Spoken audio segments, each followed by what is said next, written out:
And we are live. I'm delighted to be joined by two Yuris, Yuri Rashkin and Yuri Felshtinsky. We're not going to do a big rambling intro here. I think many of you will be aware of Yuri Felshtinsky's work, how he has been a thorn in the side, I think it's accurate to describe that, of the Putin regime for, more than a decade, much more than a decade, and has written some extraordinary books exposing the origins of Putin's regime, the origins in blood, violence, and terror. You'll also be aware of Yuri Rashkin and the weekly podcasts that we do together. And I'll launch with my first question, then Yuri, you can do your intro. I was looking up some of the interviews that you both have done, and 8 years ago, I think Yuri F came out with a prophetic phrase that Putin wants war. It's all he wants. 8 years ago. And of course, here we are. And that phrase is as relevant today as it was back then. Well, which Yuri is replying, but let me start. I think Putin came to power in 2000, as we all know, on behalf of the FSB. He held the position of director of the FSB before, then he was quickly moved to the position of prime minister and basically became the president, through manipulation of the Russian constitution, because Yeltsin resigned and he became active prime minister. And I would say that from the moment he became formally the president of Russia, it was clear that he came on behalf of the FSB as organization, as a structure, and he very quickly started to move to major political and government positions as FSB officers, and with no time they actually took control of the entire country. And for several years they were consolidating power, it's true, but then starting 2007, Putin declared basically the foreign objectives of the Russian state. And in simple words, this was the recreation or rebirth of the Soviet Union, but it became a very, very active and very, difficult political problem and program, which became the problem for the end of the world. It started with the invasion of Georgia, it's continued with invasion of Ukraine in 2014 and 2022, and it's never stopped since that moment. And Putin never stopped being the president on behalf of the FSB. So he became a president for life. And that's what we are dealing with now. And it seems to be that the war is very natural form of existence for both Putin and the FSB and the regime which is built in Russia. And without war, they probably would not have reason to exist. And that's why they're not interested in stopping the war. Yuri, I'm thrilled to see you always, and I also feel that I have one of the books, but there's many more. This is really history of practically of KGB, FSB, all of the acronyms that they were under. You're the author, and Vladimir Popov, also very knowledgeable FSB, experienced. Former, we know there's no such thing, agent, but the book title, of course, From Red Terror to Mafia State, and it's from 1917 through 2036. So you are, the historian here, and everything you say points to Trump being interested in maintaining good relations with Vladimir Putin. Yet I am hearing this conspiracy theory, what I would consider, from my Ukrainian viewers and listeners who suspect that Putin, when they were meeting in Alaska, actually poisoned Trump. And that's why Trump is having all his health problems is because this is an attack from Putin. Why do you think such conspiracy theories what could lead to such a thing appearing when it's clear that that seems contrary to everything that I've been saying, that you've been writing? It doesn't make sense, yet people wonder. Well, for many years we hear similar series about Putin, that he is ill, that he is dying, that he is replaced actually with many other Putins, which are presented to us every time as real president. We even had many reports that Putin actually died. So I would not, as a historian, I would not pay attention to this at all. People incline to believe that something would happen to a person whom they do not like, and at the same time whom they cannot remove from the position. Usually this relates to dictators. And but unfortunately, this we never get this winning lottery ticket. I mean, it's not that Hitler would die a day before he started the war, or it's not that Stalin would die the day before he would start another wave of purges in the Soviet Union or invasion of another country. And it's not that Putin will die suddenly and the war will stop suddenly and everything will be great and nice. No, this is not going to happen. We are not going to get this lottery ticket. The reason why Trump, and I have to stress that Trump was always trying to see Putin without American side being present, is an indication that they need to discuss something which is so secret and so personal that they do not really want this information, to become public, even for a very limited circle of American officials who, by law and by profession, have to be present during those meetings. This happened during Trump's first term, when again he was trying many times to talk to Putin, person to person. This is happening now in Alaska when they were together in the car, and we do not, of course, know whether they had, possibilities and options to meet again person to person without American representatives or translators being present. But this by itself is very unusual. This is not permitted by protocols, by foreign protocols of the United States of America. American president should not talk to a leader like Putin without American representatives or translators being present. And this by itself is a very troubling sign.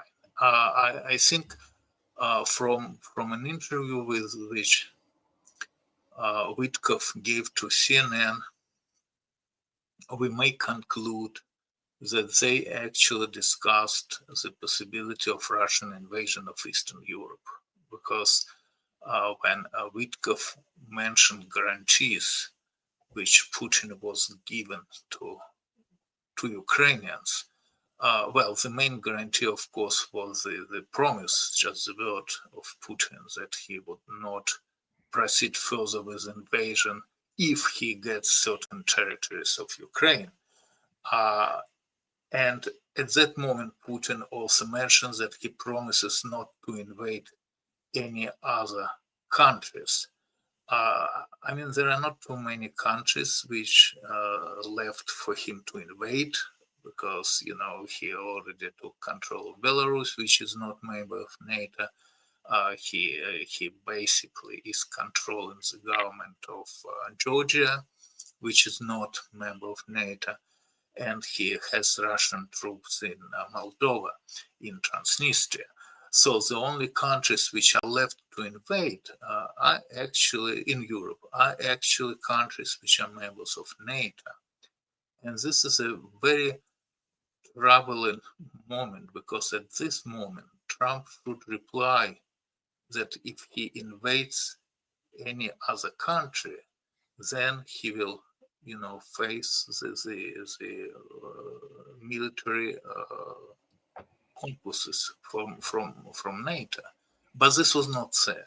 This obviously was not said. In other words, Putin promised not to invade Eastern Europe, but Trump did not mention that the United States is part of NATO, and NATO would never allow him to invade one of NATO countries. I mean, this was said by Biden some years ago. This was not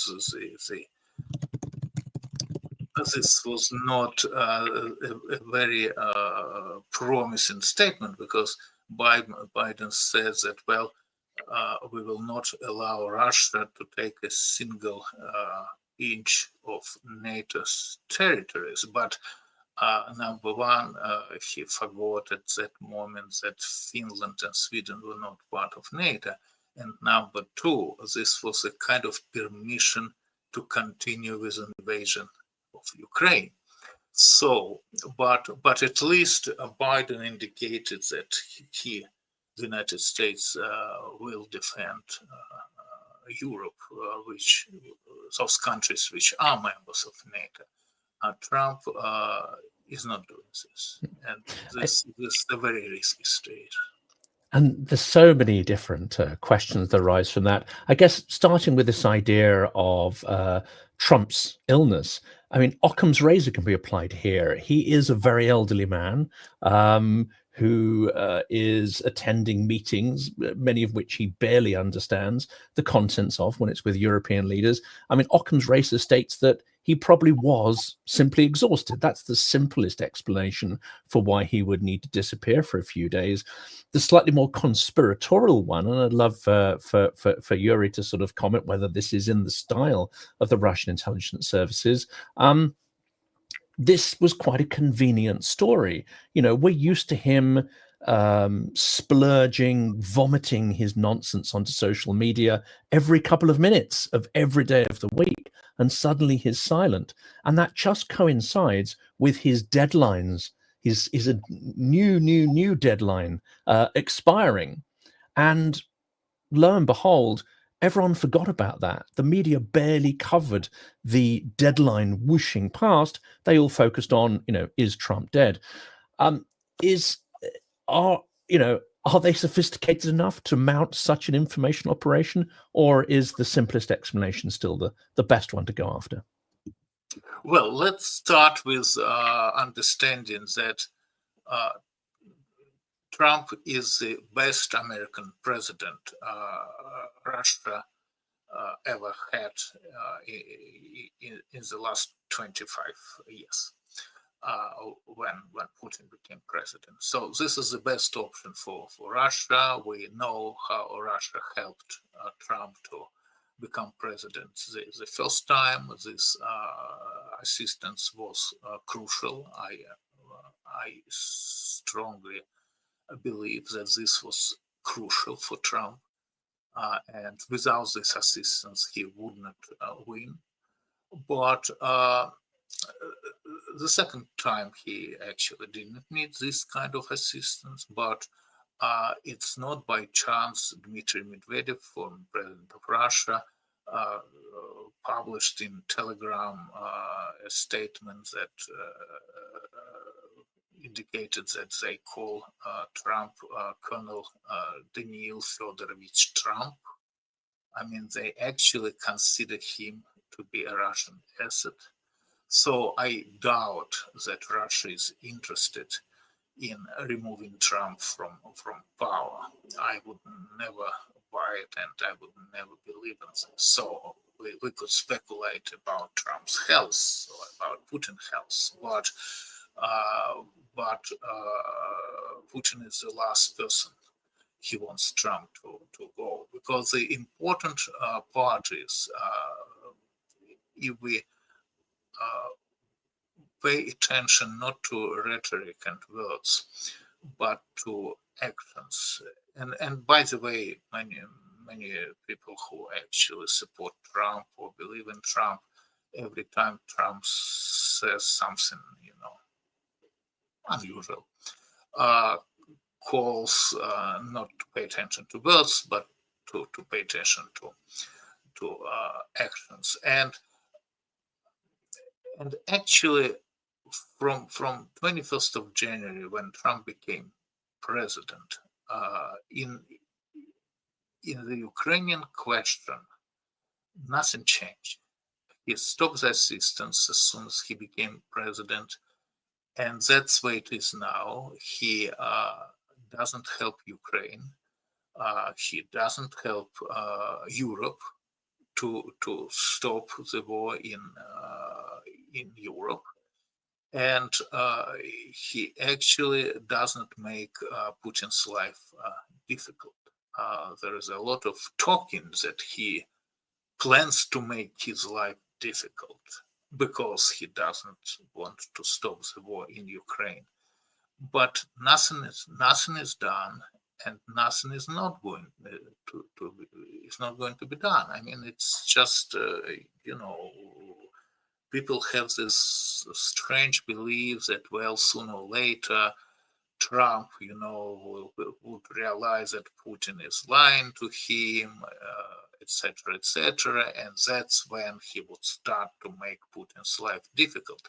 But Putin is not lying to him. I mean, Putin is not actually lying to anybody. He is not going to stop the war. He said it many times. He wants to stop the war if Ukrainians agree to capitulate. That's the only condition when he. If Zelensky comes to Moscow, I mean, right. Of course, he'd have to be mad to do that. He comes to Moscow, where he will put him in prison, something like this. This nothing is changing since 21st of January, and the only change was, I believe, happening in Europe, because Europe realized that the Americans are not going to help. I mean, everyone is pretending that they believe that Americans are going to help, but everyone knows that Americans are not going to help when Trump is in office, and who knows what will happen after. But so Europe is,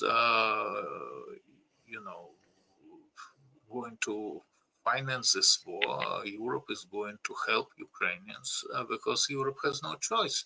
Because Europe knows quite well that as soon as Putin is done with Ukraine, he will move into Europe. And that's what's happening. Probably preparations for this happening right now, because in September, as we know, and September just started, they will plan to conduct military exercises, so-called, in Belarus.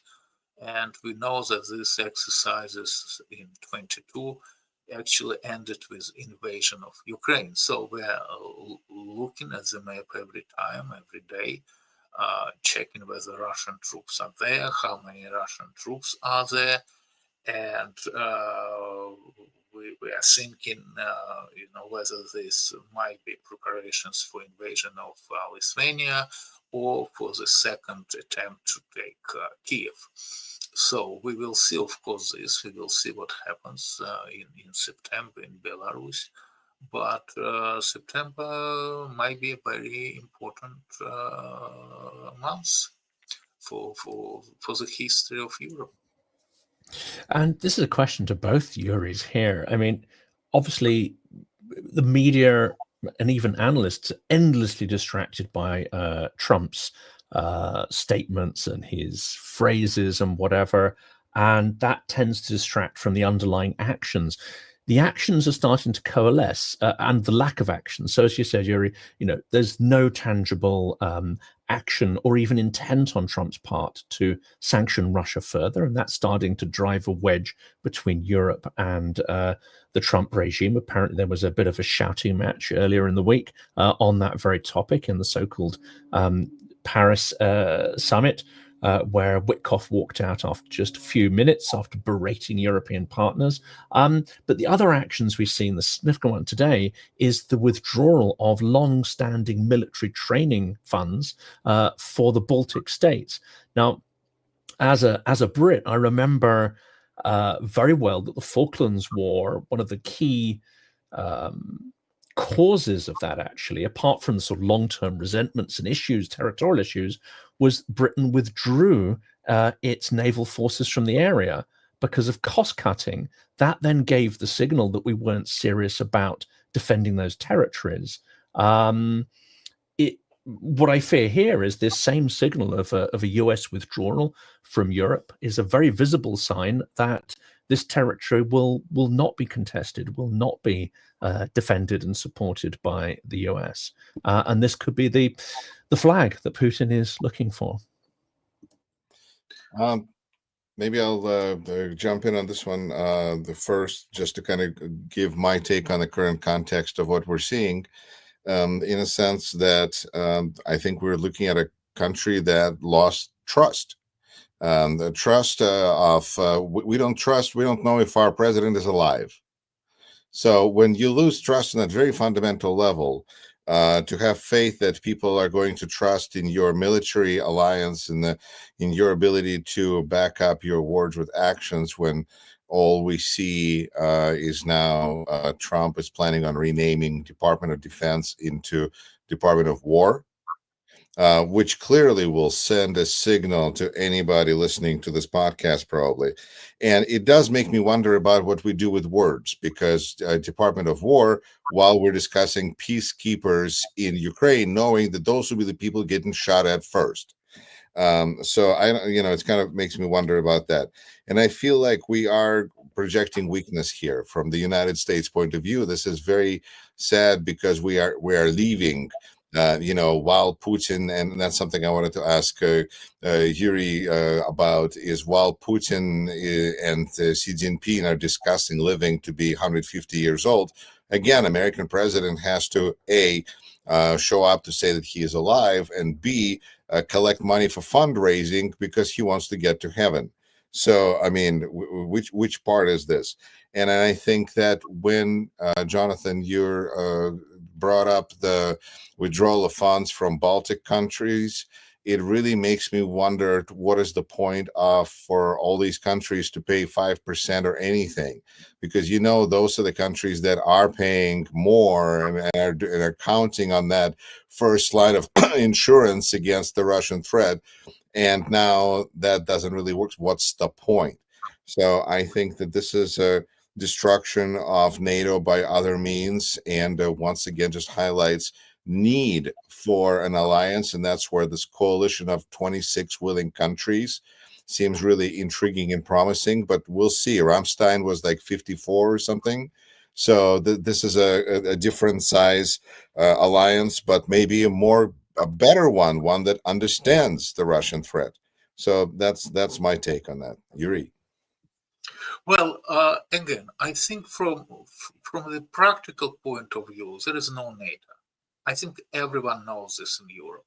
It's just politically slightly damaging to discuss this question, but I think no one believes that the United States of America will intervene into European war if Russia invades Lithuania in September of this year. I think everyone knows that Americans are not going to participate. Whether this was said openly to Putin during the Alaska meeting is a very interesting question, but I believe Putin knows that the United States of America is not going to help Europe if there is a war in Europe. So Putin knows this. I think we should listen to Chancellor of Germany, Mr. Merz, who said that the best guarantee which Ukraine could get is Ukrainian army. And I think this is a very honest and basically great statement, because the only army Europe has now is to fight against the Russian aggression is the Ukrainian army. I mean, there is no other army in Europe. Europe has great potentials. It's starting to arm itself. It's now realizes that Russia is a great danger, that Russian aggression is not going to be stopped by itself unless it's stopped by power. So I think in many ways Putin is late with invasion of Europe, because Europe is very different now from Europe of 2014 or 22. But I do understand why Putin, is late. He was waiting for Trump. He was hoping that Trump would deliver to him capitulation of Ukraine. This did not happen. And now Putin has to change strategy and to think what to do with the invasion of Ukraine, because he is not able to take it. He is able to ruin it every day, and we see it happening. But he's not able to take it, right?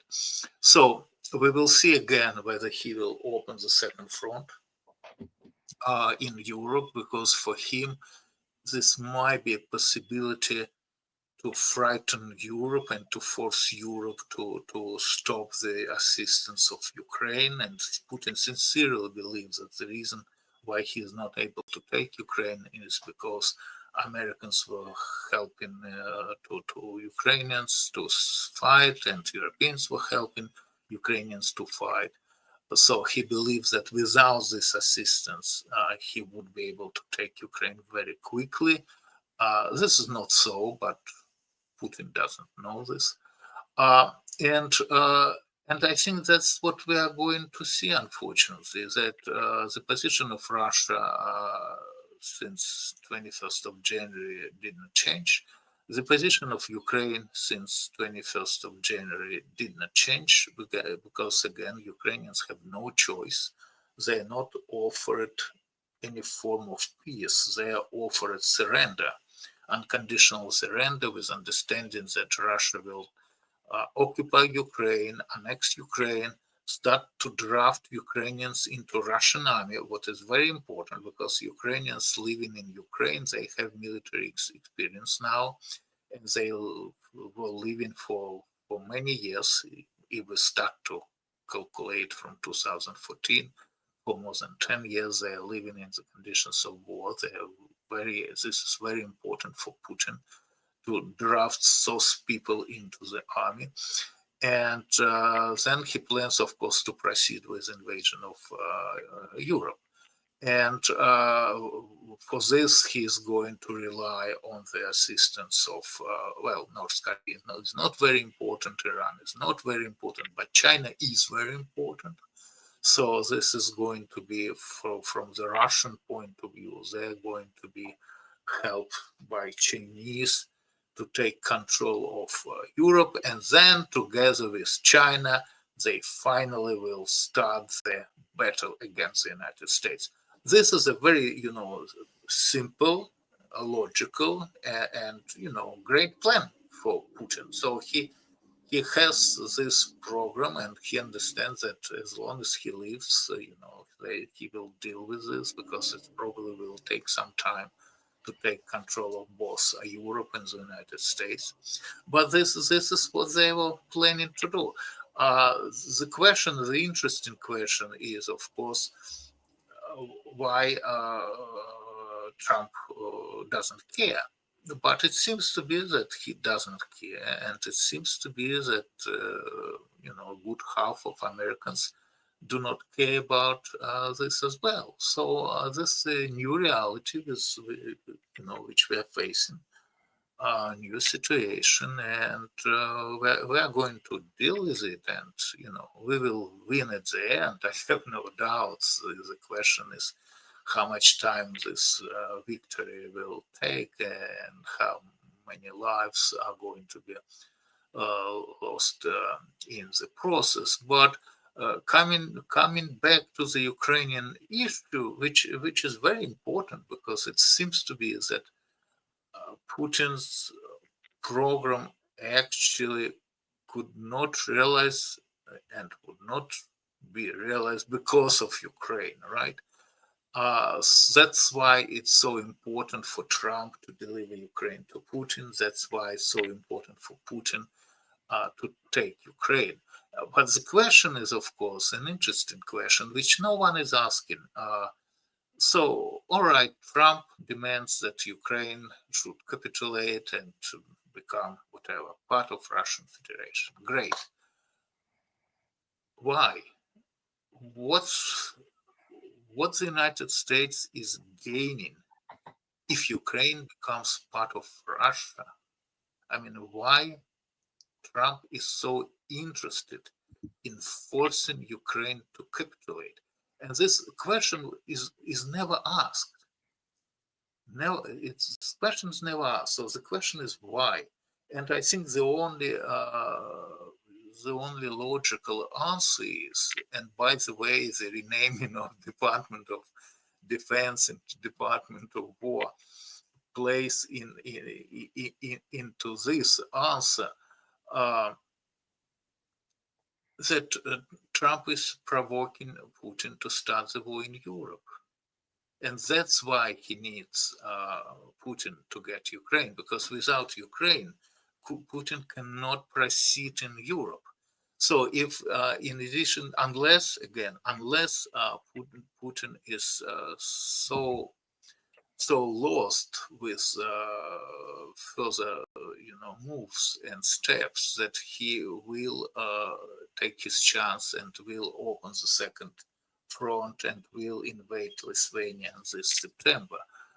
We will see, of course, but that's what Trump is doing. He is provoking Putin to start the war, because he knows that the only way America could become great again, according to Trump, is if there is a war in Europe, the way it was, during the First World War and during the Second World War, and that's why Trump actually noticed for the first time, I guess, in his life, that the Second World War actually ended in Europe on 8th of May, because that's why he's renaming the Defense Department into War Department, because he needs a war in Europe.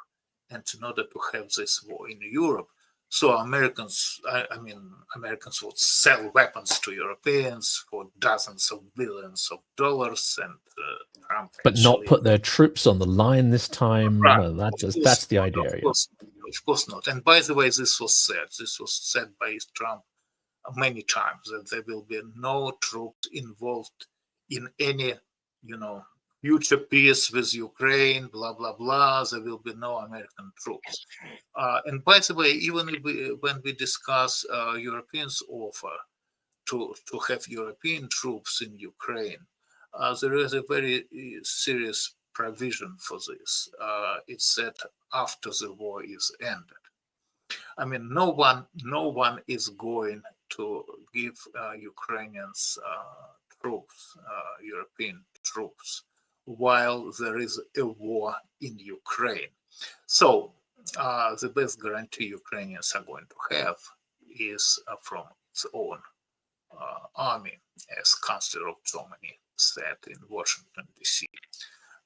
Recently when they met together with President Zelensky and President Trump. All right, then. I will. Let me put it this way. We have nonetheless president who is claiming to be alive or not, and all the things that are connected with that.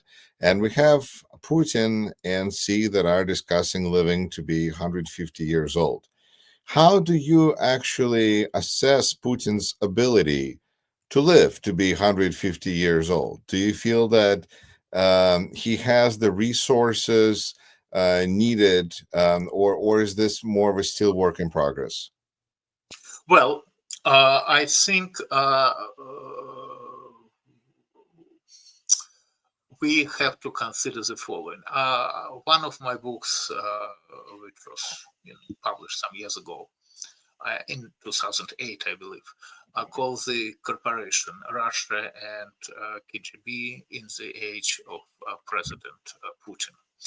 And there is a chapter which I call alternative biography, because there is a possibility, which is not really important, but there is a possibility that real mother of Putin was a different woman who lived in Georgia, and Putin actually his first several years of his life was living in Georgia, not in Russia. But the point is that the Vera Pavlovna Putina, which seems to be is his real biological mother, just died recently, and she was more than 100 years old. So, and as we know, Putin doesn't drink, Putin doesn't smoke, he's in good physical condition. So, number one, I mean, for any plans, I think we might consider that he would continue to live until he is like 100 plus years old. I think that this is a possibility. Number two, he promised to be president until 2036. That's from this, the title of the last book. Well, actually not last book. The last one is about Trump. But he might change the law again, because he changed constitution in Russia in order to allow himself to be president until 2036. So he will stay in power. But what is more important, that I do not consider Putin a dictator, even now. When I look at Lukashenko, I do understand that this is a classical dictator. When I look at Putin, I understand that he rules Russia on behalf of the FSB, which is a very powerful institution. So in this sense, there is a collective Putin who is ruling Russia. And this Putin could be easily replaced with any other, high-ranking officer of the FSB. That's what will happen sooner or later, because sooner or later Putin, of course, will die, or something happen to him, whatever. Well, in the end, he will die anyway. This we could be sure of. But I do not really believe that those people who are controlling Russia, and these are probably again people from the FSB, mainly the collegium of the FSB. This is an official structure which exists, and this is like Politburo of the Central Committee of the Communist Party of the Soviet Union, which ruled Russia for decades. So now we do not have Politburo, but we have a collegium of the FSB. This is an official structure, but this is a structure about which we know nothing. Literally nothing. We do not know what they discuss when they meet. We do not see any documents about those meetings published. I mean, this is a very secretive structure. And I'm sure that they will replace Putin without any difficulties. And again, what is important to understand that this is really the FSB, really is an institution which rules Russia. For the first time in history, we have state security who is ruling, the major country.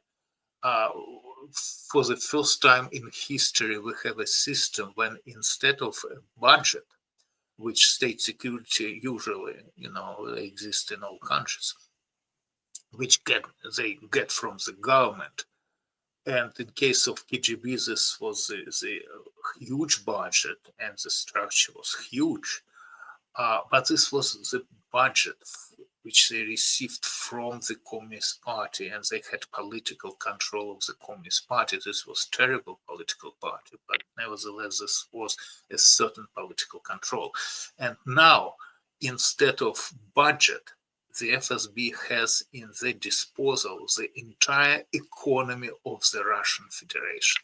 And there is no political control above the FSB, because the FSB is above everything. That's what we are dealing with. So it's a very different and dangerous structure. And that's why for many years people couldn't figure out what's actually happening in Russia, who is ruling Russia, what do those strange people want. Those strange people want very simple thing. They want to control entire world. It seems to be slightly over dramatic, but just slightly, because the same idea existed in 1917 when they had this, great idea to have world revolution. And they succeeded partially, right? Eastern Europe in Europe, Cuba in America, some African countries in Africa, and don't forget about Asia and China, where actually, because of China, the communists got major platform and position. So now Putin is going to be united with China in the struggle against the United States, which is the major enemy of the Russian Federation and China, the great state of China, as Trump would say. So this great state of China and this great state of Russia will unite their forces against the United States. But in order to do this, they first have to deal with Europe. And that's what we are seeing now. And isn't this a little, I would say, delusional on the part of Putin? Because even some of the Z patriots after the Shanghai summit were bemoaning the idea that actually Russia has become simply an extractive economy, an extractive colony of China. China supplies it with munitions and war materials, manufactured, finished, high-tech goods. And Russia simply digs stuff up out of the ground and hands it over without any kind of value add. In this partnership for world domination, haven't they subsumed themselves as a sovereign economy to China? And ultimately, isn't China going to be the winner from this? Because China doesn't want to, I think, literally control or invade the world. They're quite happy to do it through a more sophisticated economic and investment type model. Do you think Russia has become a proxy, a pawn, or even a colony of China? Well, everything what is said is correct. I mean, you cannot compare Russia and China. This is obvious. But Putin is a fascist. I mean, he's a Russian fascist. His roots are, from the Communist Party, of course. He was party member, as many other Russian officials before 1991. But he's a fascist. And as a good fascist, he believes in superiority of either whites or Russians, or maybe even Europeans. And he definitely understands that, all those Chinese, they could have all the economies they want, or all the money they want, but you cannot compete against Russians. Well, besides, Russia has more nuclear weapons, of course, than China, and it will take some time for China to level nuclear weapon situation with the Russian Federation. So I think that Putin sincerely believes that he will overplay China at the end, but at the very end, or maybe they will split the world. Like we will control Europe, they will control China, they will control Asia.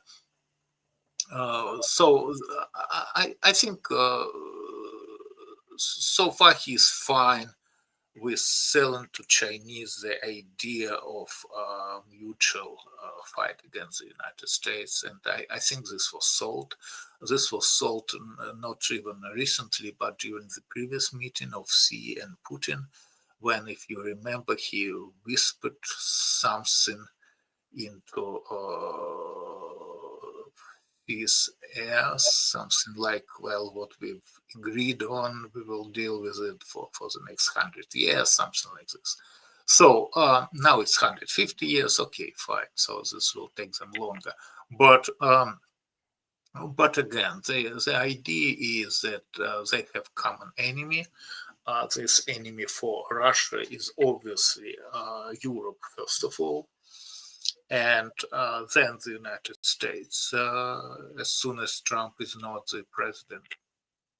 And for China, the competitor is the United States, of course, but traditionally China never used troops except when they had this Chinese-Vietnamese war.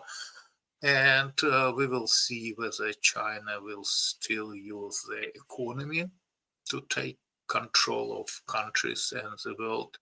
And maybe this is a plan which China has, to use Russia as the icebreaker and just, to take control of the United States, well, in certain way, or to win over the United States using economic tools.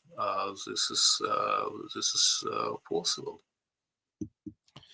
In that case, in the limited amount of time that we have today, and I want to thank everybody that joined us today and is contributing really great questions in the chat. Jonathan, I love your audience that I'm kind of tapping into here and seeing people are just, it's great.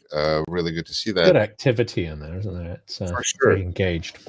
And we should mention this, that we have a donation here from John Doe, who says, thank you for your tireless efforts. It's a great round that is really exciting to listen to. It would be nice to give tips on what they can do themselves instead of waiting for the politicians. And everybody's welcome to incorporate it. I would just say, think critically, ask questions. If somebody says that Putin poisoned Trump and it doesn't make sense, use your brain. But my question is, Yuri, it seems like your popularity goes up and down depending on whether people are aware of the Russian threat. And how are you feeling right now as far as interest in Europe or elsewhere to your work? How are you seeing that happening? Well, there are a lot of great books, published about Russia, and I do not expect really people to concentrate on reading my books. They're actually probably not the easiest reading for the reader, but I think by now Europeans do understand that, unfortunately for them, there is a great possibility that they will have to fight. Again, really to fight the way Ukrainians are fighting now against Russia. And I think this understanding is clear, especially in those countries which are very close to Russia, like Sweden, Finland, the Baltic states, Poland. Ukrainians, of course, are already fighting. And but I think it's also clear to great powers of Europe, like France, like Germany, like the Great Britain, that this war is inevitable. And at least that's how it seems to be that everybody is preparing for this war the way they are able to prepare itself, right? Everybody is increasing military budgets. This is happening. Everybody is preparing armies to fight. And the only way to avoid it, and that's how it was starting 2014, if we managed to stop Russia in Ukraine. And again, unfortunately, this was not done during all these years starting 2014. And there were so many limits put on Ukrainians to fight that even Trump noticed that you cannot win this war if you cannot actually fight against your enemy. But this was the conditions of both the United States and Europe until very recently. Then the United States, of course, under Trump, withdrew itself from helping Ukraine completely. And now, like yesterday, I guess, Europeans agreed that they should give Ukrainians long-range missiles to fight against Russia and to strike Russia. I mean, this is a shame that this takes so many years to come to a very primitive and obvious decision. And the premise of obvious decision is, number one, that you cannot stop Putin by being nice to Putin. So the only way to stop Putin is to create for him conditions when he is interested to stop the war.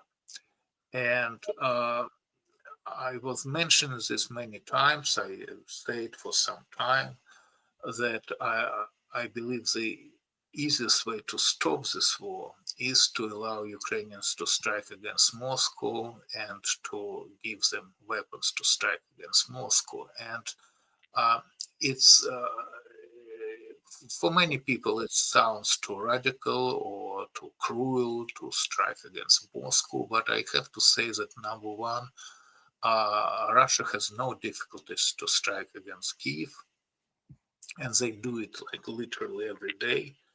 And number two, and this is a philosophical issue, Russia is a huge country, but this is a country of one city. And unless something is happening in Moscow, no one pays attention to this. And so in Moscow, you have not just 10% of population of the entire country, but you have literally 90% of the entire major businesses in Moscow, etc., etc., etc. All cultural life is in Moscow. Everything is concentrated in Moscow. And when you talk to people from Moscow, they do not know that there is a war going on. They just do not know this, because this is a war happening somewhere far away, mainly in Ukraine, because until recently, Ukrainians were not allowed to strike against the territory of the Russian Federation using Western weapons, including rifles. So it was just recently Ukrainians started to strike against the territory of Russia. Well, And this may be today's. Let's see. Yes, this is supposedly footage from today, Moscow City. So perhaps somebody's taking your advice to heart. well, I sincerely hope so, because I think that if Moscow is attacked, if Moscow is feeling the war, this war will be ended in 2 weeks. So I would not promise you to end this war in 24 hours like Trump did. But I promise you that if the war is under heavy attacks, then we will see peace talks in 2 weeks. And then we will see what's going to happen. If Ukrainians might lose the control of some territories for now, and this is, I guess, might be expected. But they will be Ukrainians sooner or later. You know, it's the next time the Russian Federation collapses, and this time will come.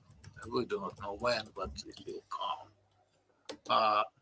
The Ukrainians will get back their territories. So, but in order to to be in this position, they to survive this war as a state.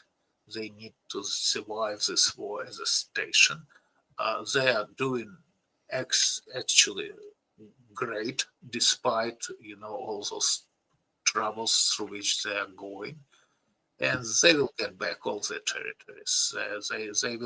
They will get it back the way the Baltic states received their independence after 50 years of occupation. I mean, they will get it back as soon as they believe in the state. And again, when Estonians, Lithuanians, Latvians, they actually started the process of destruction of the USSR. They were the first nations which raised the issue of independence, because they never forgot that they independent state, even when they were under occupation. So Putin is not able to win this war. There is no way he will win this war. The problem is that it cost a lot of lives for Ukrainians to hold, right? But they will win. Eventually, they will win, and Europe will win over the fight with the United States, against Russia, and Americans after Trump will win in their confrontation against China and Russia. Just because no one actually wants to live in those countries, you see. That's why Putin is so much interested in ruining all those territories, because he knows deep inside that Russians do not want to live in Russia, and Chinese do not want to live in China under the communist regime. And somehow everybody wants to live in Europe, where people have freedom. So that's how it is. That's why it's important to destroy freedom, because as long as those countries have freedom, your own population wants to move there. And by the way, a lot of Russians moved there. We know this, and a lot of Chinese moved out of China as well. So they know this, and they have this competition actually. Is for freedom, not for money, and not for economy or controlling economy, but for freedom. And if they destroy freedom, they would manage to control the world. But if we manage to hold our freedom, to keep our freedom, they have no chance to win. Well, we need to catch up, I think, as Zapad unfolds. That's the exercise in Belarus and the Baltics. And we need to watch to see if Europe can get its act together and not wait for a kind of consensus with the US that is never going to come. Yuri, and we should, or both Yuris, we should definitely do this again, as I feel that events are going to unfold dramatically between now and the end of the year. Thank you, Jonathan. Thank you, Yuri. Thank you to all our listeners. And invitation. Hope to see you.